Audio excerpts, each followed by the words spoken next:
Welcome back to the channel, everybody. Today we are at Universal Studios because we did get the announcement for the 10 haunted houses coming to HHN 32 this year, and we wanted to go ahead and try and do a little bit of a prediction based on the spec map of where these houses are going to be. So we'll talk a little bit about each of the houses and where we think they're going to be. Today is not a ranking video, that will be out in the future, but today we're just trying to see where these might be located and just a little brief bit about what the houses are. We are probably less than a month away until we get the medallion for Halloween Horror Nights. But as we are coming into the park, look at this sign. It says, today early park admission is at Islands of Adventure. I don't know why it's out. It's 5:30 right now. It's a little weird that they still have this out front because we're not getting into anything early at this point. Still no changes here to the other check-in turnstiles. We are still going to the right. Hopefully that is finished up here in not too long because again, we don't want to be crammed up here coming into HHN. Again, they still have about a month left. Not worried about it, but hopefully that is finished up here pretty soon. Now the first house that you will encounter according to the spec map, that's everything today, will all be based on the spec map. As you are entering Minion Land on Illumination Avenue, next to Despicable Me Minion Mayhem, you will find where the first house prediction will be, which is the Yeti haunted house here. And this is where the Hellblock Horror was last year. So Nicole, what is the description of this house? Yeti campground kills. Yeti or not, here they come. You and your friends are about to venture into a 1950s campground overrun by huge, menacing Yetis who rip apart anyone who gets in their way. You must flee to the Ranger Tower to escape. Again, no predictions on the houses as far as ranking goes, but we will do a little prediction on what we might expect to see here a little bit. And I am expecting to see some Yetis, obviously, but I think we're gonna get some cool campgrounds in here based off of that title and the description there. Kind of imagine like we were getting with the Chupacabra house last year. Maybe you're going through campsites and instead you might get a little bit more Yeti action coming out of the actual tents themselves, maybe coming through the woods. There might be some woods action in there. So it'll be nice that hopefully we have a good house here right up front. If you guys watched my last video, I actually scorched 2.2 million on VillainCon Minion Blast. Maybe I'll make a video on how I did it. I don't really know too much, to be honest, but I've done pretty well. 700K is my lowest score, and then my highest now is 2.2 million. Over here behind the stage and Rip Ride Rocket will be the Exorcist according to the spec map. Interesting that the second house in is an IP house, but I guess it kind of makes sense. Maybe one after the other, IP, original house, etc., etc. Either way, this is predicted to be the Exorcist. Definitely interested to see what happens with this house. I'm not a huge Exorcist fan, haven't seen the movies, and we'll have to see what kind of comes along with it. The Exorcist Believer, an evil reawakened. 2 missing girls have been found with no memory of what happened to them. But wherever they went, the ultimate evil has returned with them. Enter the most terrifying scenes from the new Blumhouse film. Really quickly, above Bank of Evil, it looks like they put a new little statue up top right there. That was not here yesterday. I was literally just here last night and it was not here. So I think overnight they went ahead and put that up. I'm pretty sure. Maybe I wasn't paying enough attention, but I'm almost positive that is brand new. Now, third up will be over here in the Jimmy Fallon queue. Once again, this is all speculation. However, this is to be that Blood Moon kind of dark offerings area that will be coming in here. Again, speculative, but this is what was in the Halloween location last year, so a little interesting. This is Blood Moon Dark Offerings, Bleed for the Blood Moon. In a colonial-era village, moon worshippers witness a blood moon at their fall festival. They take it as a sign to hunt down any non-followers, including you and your Scream Squad. Now on the spec map, it has that location right here, but it was looking a little bit more Salem-esque, and you kind of had that pentagram that came along with it. I don't know if that's the direction they'll be going with it this year. However, maybe they're trying to capitalize on like the witch situation we had last year, because I also didn't find Spirits of the Coven to be that good of a house, and it was kind of similarly just like Hellblock Horror in people's bottom 3 to bottom 5 on their list, and some people again put it higher. However, I feel like maybe this will be a little bit more cult-like. That's what I'm gathering from the description, is this weird kind of cult that exists inside of this town. They're summoning or sacrificing people to the moon, and it just feels very cult-ish. So I'm gonna guess we might see a little bit more of a twist on that cult feeling. This could potentially be a really good house depending on how they set it up. I do feel like you're a little limited by the description and the image that we're getting on this one, so really up in the air at this point, but it is kind of cool, and hopefully, like I said, it is a little bit more cult-like and not so witch-like, I guess. It would be cool to see it be just twisted people and not so much like made up things, if that makes sense. Heading over here into the back of New York by the New York Library, this is arguably going to be the biggest and craziest area for houses. You have predicted to be Stranger Things here to the left, and then off to the right you have Dueling Dragons. Again, these two houses are making a lot of people's number 1 and number 2, and a lot of people's top 3 for sure. So this could be a very highly congested area and a very sought after area for Stay and Scream because of these two houses. If predictions are correct, again, I think this area is going to be slam packed. You're going to see 3-hour plus lines for both these houses potentially. First up, we have Stranger Things 4, Try to Escape the Curse of Vecna. You'll need your squad to resist Vecna's gruesome curse. Like 11, now's your chance to stop him once and for all as you take on the scariest season of Stranger Things yet. Next, we have Dueling Dragons, Choose Thy Fate. No matter who you choose, you lose. 2 warlocks of great power were turned into dragons after trying to take Merlin's spellbook. Now you and your friends are caught in their epic battle. You must choose a path and a victor. Now, to no surprise, these two houses, like I said, have been making people's top 2 to top 3 lists for good reason. Dueling Dragons has been an iconic attraction here at Universal Studios, but obviously when they took it down for Harry Potter, people were upset, but they were obviously very excited about everything that was coming with the Harry Potter areas. But because there was so much love for it, people were kind of wondering what's going to happen with it. And I think over at Epic Universe, introducing that dueling type coaster has kind of fixed that niche for that. However, people still love the Dueling Dragons lore, just everything that came along with it. So I could see Dueling Dragons being a very good house this year. Based on what we see, it does feel like there's potential for 2 separate houses in one. I could see them doing some very unique takes on it, and we'll dig more into that in a future video here. Also, for Stranger Things Season 4, that was the darkest, creepiest season yet. And you obviously have Vecna, which is on my shirt right now, as being just this very bizarre and just twisted villain, and to think at the end of the season he's still ready to wreak havoc on Hawkins. So we're going into a situation that doesn't have an end. So really, we're not really defeating him yet, right? We're living through season 4.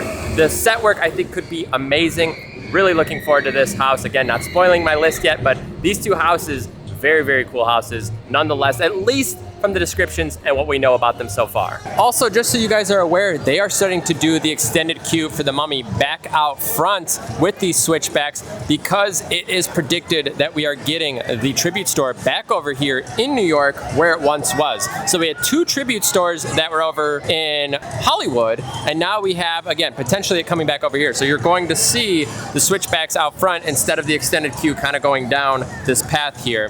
However, Nicole had some decent insight to it. So what are your thoughts on the tribute store? Dillon and I were talking, and I mentioned that maybe they had to move the tribute store to up in Hollywood because the dinosaur props that they have for Jurassic Park right now are so big. Maybe this space just doesn't allow them, but that's my thoughts. Now, I didn't even think about that, and it makes sense. They had some really large props, even for Mardi Gras. They had like a full-blown like piano and stuff in there. I feel like over here in New York, it's a little tighter, not as much space, so you kind of navigate in like a bit more of a maze feel in there. But because of how popular this area was for the tribute store, maybe they weren't getting the same traction over in Hollywood. I don't totally know. We both kind of agreed it felt a little goofy that it went over to Hollywood only for 2 tribute stores and now it's coming back. It could also be just like maybe everybody knows that for HHN, the tribute store has been over here, and then maybe they'll bring it back to Hollywood, a little back and forth. Who knows? A little confusing, to be honest. Either way, I'm actually a little excited it's coming back here to New York. I like this spot for it, and it kind of just makes sense.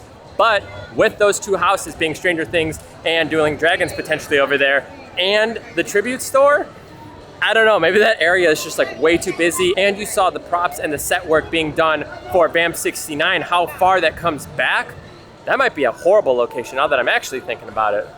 I don't know. Either way, we're gonna find out here in about a month. Next up will be Chucky over here in the Fast and Furious queue and kind of the stage back here. I don't know if this one's gonna be super accurate because I feel like we had Blumhouse here last year. It might have just been a first time thing, so I don't know. I'm thinking maybe these are swapped, so maybe this will be the Exorcist because that's Blumhouse's Exorcist, I believe, for Believer, and then Chucky might be up front. I don't totally know, but as of now, this is the predicted location for Chucky. All right, now we have Chucky's ultimate kill. Chucky's back for even more carnage.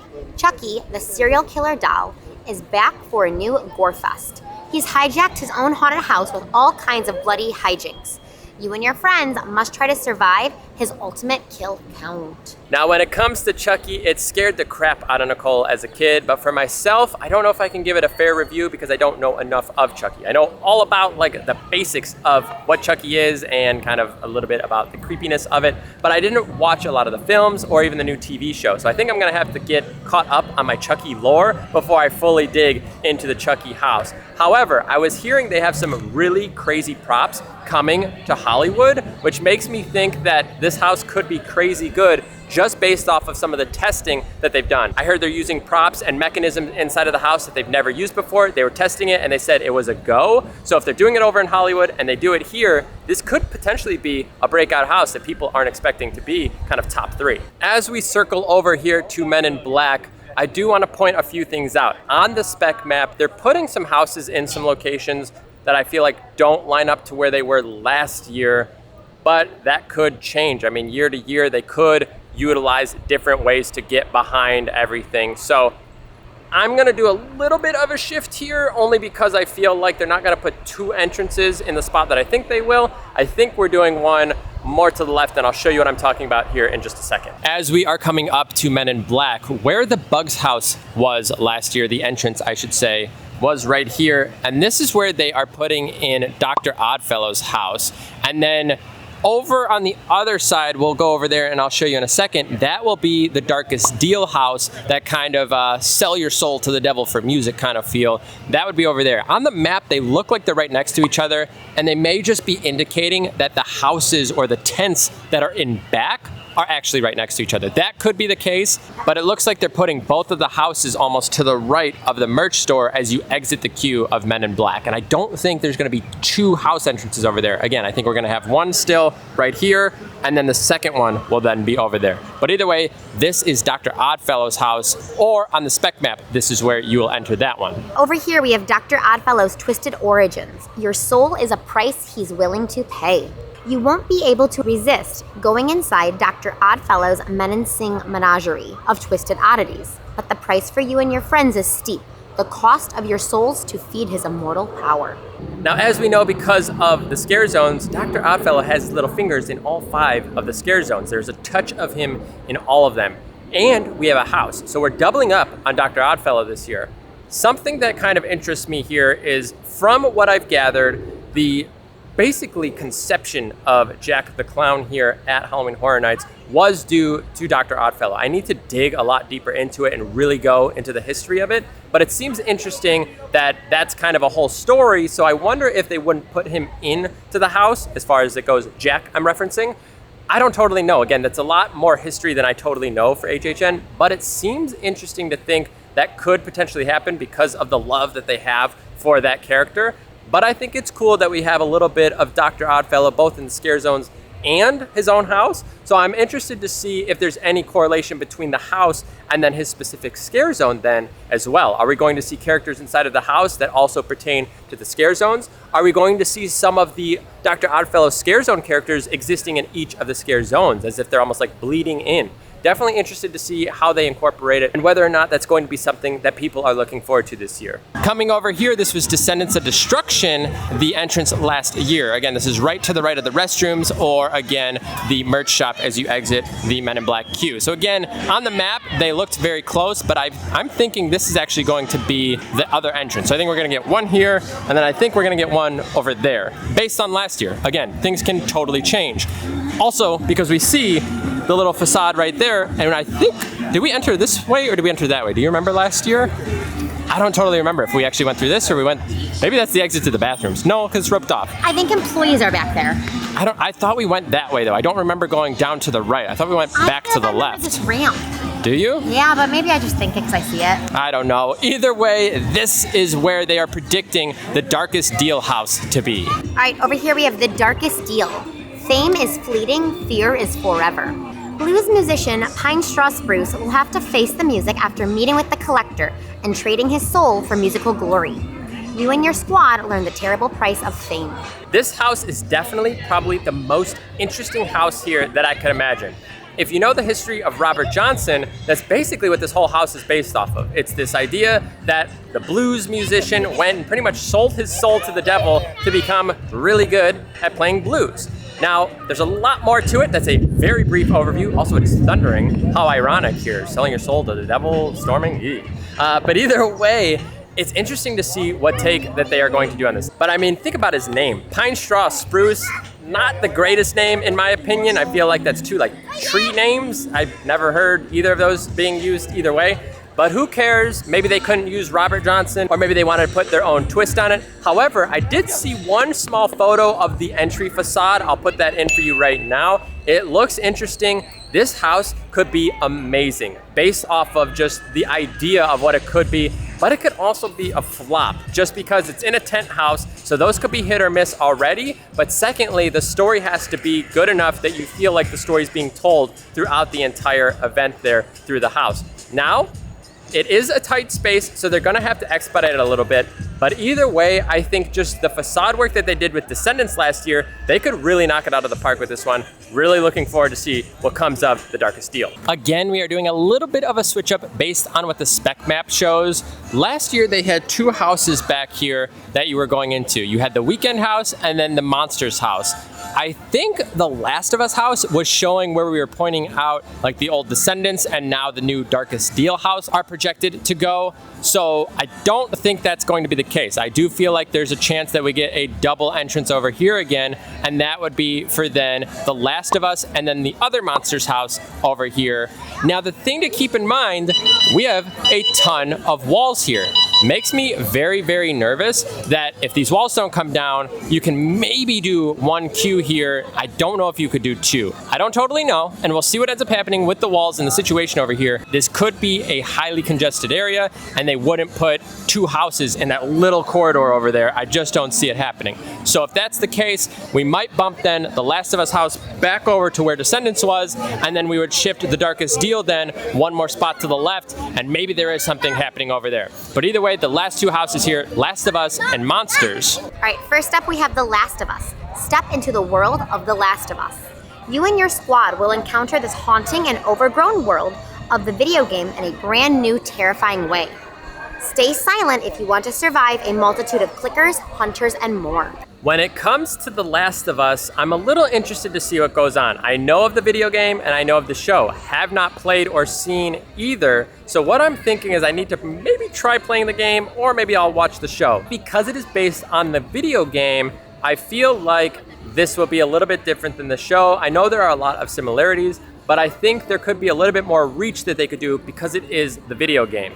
Now, that being said, I don't have a PlayStation. I think it's only on PlayStation, so don't know if I'll be able to do that. Maybe I'll watch some playthroughs or something online. Either way, interested to see what they do at that house because I know it's kind of like this mushroomy infection style, so I feel like they could really kind of branch out with some of the character design. I don't really know, but either way, that'll be kind of interesting to see what they do with that one. Our last house is Universal Monsters Unmasked. 4 Universal Monsters, 1 new nightmare. Descend into the Paris catacombs where you and your squad will face a new horde of monsters. Dr. Jekyll and Mr. Hyde, the Phantom of the Opera, the Hunchback of Notre Dame, and the Invisible Man. Now, when it comes to Monsters Unmasked, Nicole and I absolutely loved Monsters last year. Legends Collide, phenomenal house. I've heard that the Monsters houses in the past have all been pretty good, but I think last year really was just like knocked out of the park, at least in my opinion. So what I'm thinking is if they really capitalize on how good last year's house was, and now you're adding a 4th character to the mix. Last year we had 3, we're gonna get 4 this year. Very interested to see what will happen with that. The set work last year was amazing. The scares were fantastic. I felt like that house was on every single night. Loved that house last year. It was probably my house of the year last year, which is kind of crazy because it was not in probably even my top 3 going into the event. So this house, I think I'm setting my expectations really high. but I could also be let down.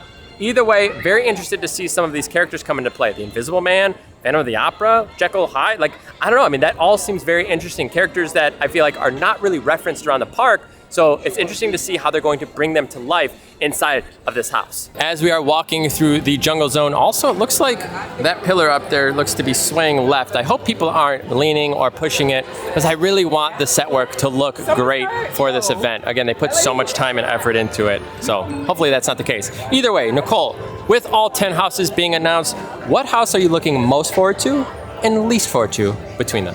Most forward has to be Stranger Things for me. I've been a fan of the show since it came out in like 2016, and we just rewatched it, so it's like fresh on my radar, so I'm looking forward to that. Yeah. And then last has to be the Last of Us. Ooh. I don't play the video game. I don't know the show. It kind of gives me the Walking Dead vibes. I'm just not into that. So maybe I'll be like swayed differently, but right now that's my last place. All right, fair enough. The Last of Us, I feel like, has quite a decent following, so a little interesting to hear that hits the number 10 spot for Nicole. That's just for now. That could change. Obviously, a good house is a good house, though, right? Right. Oh, also, Nicole, I have a question for you. Yes, sir? The bar this year is not going to have a similar theme to like a house. It's going to be like the Peacock. Like the NBC Peacock? Yeah, like it's like the Peacock Lounge or Peacock Bar. That's kinda what do you feel? random. Do you feel like that's weird, or do you feel like they should have a theme? I feel like they really need to incorporate that into like Halloween theme somehow, and it could be super cool. Otherwise, it seems just like a total like, they paid us, we got to put it in here. Well, to be fair, I think NBC just owns Peacock, so maybe they're just using their own sponsor. I don't know. Also, I think you get like a free like 6 months or something to Peacock when you order HHN tickets this year, so they're like going way deep into Peacock. I believe that will wrap up our day here at Universal Studios. Hopefully you guys had a good time with us going around and speculating where these houses might pop up. Again, we used the spec map that was released already. Again, that was the final spec map, and they were pretty accurate. I would say they got pretty much everything correct, or at least some of the logos. The one thing that was maybe a little off would have been like that Dark Moon Blood Offering or whatever that one is, and that would be the only one that's a little off from the spec map as far as like the design looks, but it still could be kind of that pentagram kind of witch style. We don't know. That one is probably the most vague out of all of them. And again, hopefully you got a little bit of information along with those 10 houses today. I will have a full list for you, what my predictions are for the best and worst houses and everything in between. And same thing with the scare zones. That will be in a future video. And if you want to see that content or any other HHN content this year, make sure you subscribe to the channel, turn that bell notification on so you are informed anytime we do release one of those videos. But for us here, we are done. Thank you for joining us today. We'll see you guys in the next one. Take care.